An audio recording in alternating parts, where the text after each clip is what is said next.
Bonjour.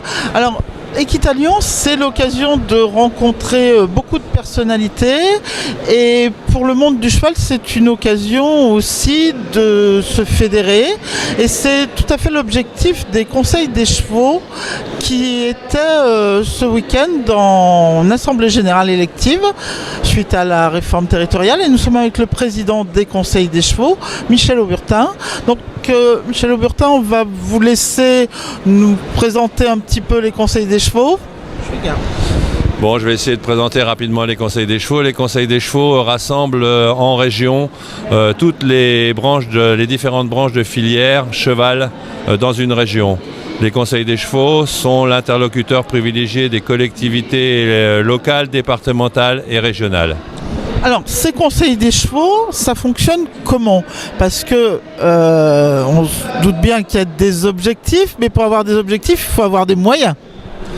Alors, pour avoir des moyens, nous avons bien sûr un soutien de fonds privés qui s'appelle le fonds Éperon, qui permet de mettre les premiers euros sur la table et nous, bien sûr, sollicitons les collectivités pour mettre le complément.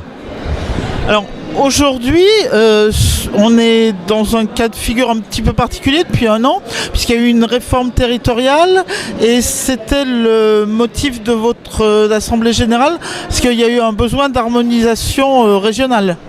Alors, dans nos statuts de la Fédération nationale des conseils des chevaux, il y a un conseil des chevaux par région administrative.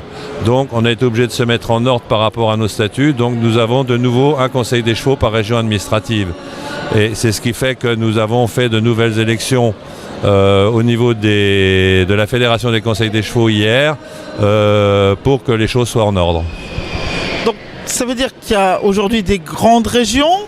Donc, vous êtes moins nombreux comme conseil des chevaux, mais par contre, vous avez plus de territoire à gérer. Comment ça se présente ? Alors bien sûr, de toute façon, au niveau de la réunion des différentes régions, on est obligé d'harmoniser puisque les conseils des chevaux fonctionnaient tous un petit peu, étaient autonomes dans leur fonctionnement. Donc aujourd'hui, quand il y a réunification de deux conseils des chevaux, il faut essayer de trouver des accords, de réharmoniser le fonctionnement de l'ensemble en prenant les choses qui étaient bien d'un conseil des chevaux et de l'autre. Sur le terrain, comment ça se passe? Quelles sont vos relations avec les acteurs? Alors le Conseil des chevaux de toute façon accueille toutes les associations régionales des différentes branches de la filière. Donc le Conseil des chevaux essaye de solliciter ces différentes associations régionales et je dirais que plus les associations régionales sont actives, plus le Conseil des chevaux est fort et plus il est force de proposition au niveau de nos conseils régionaux. Est-ce qu'on peut parler aujourd'hui d'une harmonisation nationale? Est-ce qu'on est sur la même dynamique dans toutes les régions? Alors bon, je pense que de toute façon les conseils des chevaux ne fonctionnent pas tous à même vitesse, mais je pense qu'il y a une vraie harmonisation dans les buts à atteindre du développement de la filière dans son ensemble.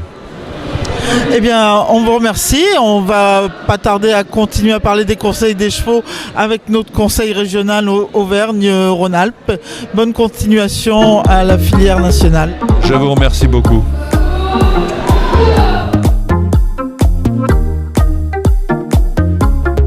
What do you mean?